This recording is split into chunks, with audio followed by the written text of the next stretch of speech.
Welcome to the advanced instruction on how to play R.U.S E. First of all, I would like to get into the details of the differences among the deception skills known as R.U.S.E in the game. You can actually break down the R.U.S E into four main categories. Those that allow you to hide information, such as the camouflage nets, which make your buildings invisible in sector on the map. Also R.U.S.Es which allow you to create fake information, like the decoy army, which you're going to create to have your opponents lose time and effort trying to destroy them.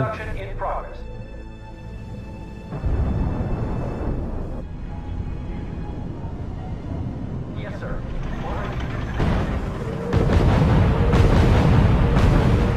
Also R.U.S.Es which steal information from the enemy, such as the decryption plan, which basically visualize the orders given by the enemy to his units. My favorite.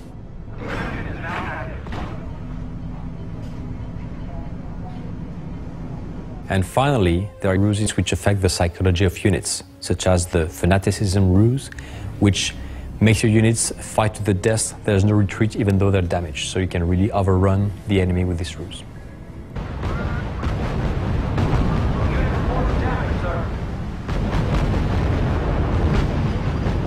In the game, you can play 6 different factions, each designed with a specific gameplay flavor. I'm going to ask Alexis, creative director of R.U.S E, to explain this to me. So Alexis, what is the best adapted gameplay style to me? Well, it depends on what you like and what kind of strategist you are. Each faction has been designed in a different way in order to, I would say, cover the spectrum of all the different strategists that exist. For example, the U.S. Army is a very well-balanced army, meaning that you get a lot of very good units and cheap units.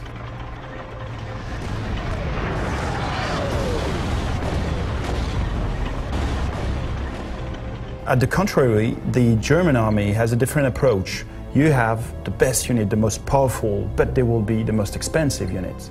So when you will play the German army, you will have to make a lot of choices because you will not be able to have all the units on the battlefield. So you will have to focus on different kind of unit you want. Another example is, for example, for the Britain army, they have tremendous air power, air superiority, and all the aircraft. So this is something, when you will play these nations, you will have to have in mind, meaning that each nation has his very strong assets and also some weaknesses. Well, this gives us a better view of what the factions can do, but reconnaissance is very important in the game. So, Alexis, can you explain the importance of reconnaissance and perception in the game? Yes, indeed, reconnaissance is one of the key to victory, because reconnaissance is absolutely necessary in a strategic point of view. On a strategic point of view, you have to know what your enemy is doing and to have clear vision of the unit you have in front of you. The second point is, on a tactical point of view, you need to have reconnaissance unit in order to allow your very powerful unit, which has some long-range cannon, to be able to shoot at their maximum distance to benefit from their full power. So these two elements are very important to have in mind to play more efficiently at R.U.S E. And if you don't have any reconnaissance units? Of course, you will be able to use the R.U.S E spy plan, which will do exactly the same thing for a short amount of time, but of course, as it is a R.U.S E, there is a counter R.U.S E for this. For example, the radio silence will directly prevent the opponent from spying what your units are and where they are precisely. So that explains the importance of reconnaissance in the game. I want to broach also another very important type of unit in the game, the airplanes. So they are handled in a specific way in the game.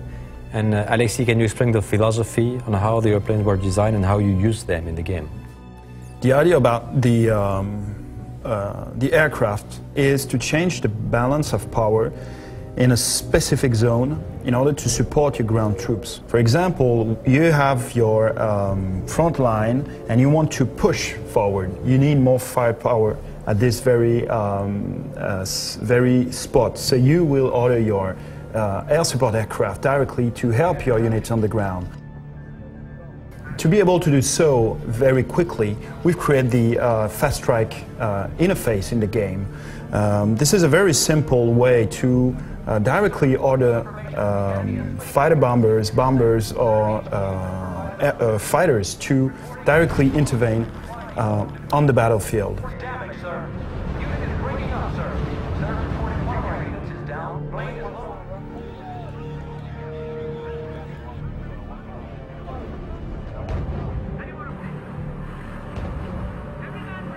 And of course, you can still improve your perception with air recon as well. Absolutely, which is, like we said, something that is very important. And more of this, you will be able to use airborne troops in order to project your force in a better way. Thank you for these comments. And that's it for today. Thank you for your attention and stay tuned for the veteran instruction coming soon.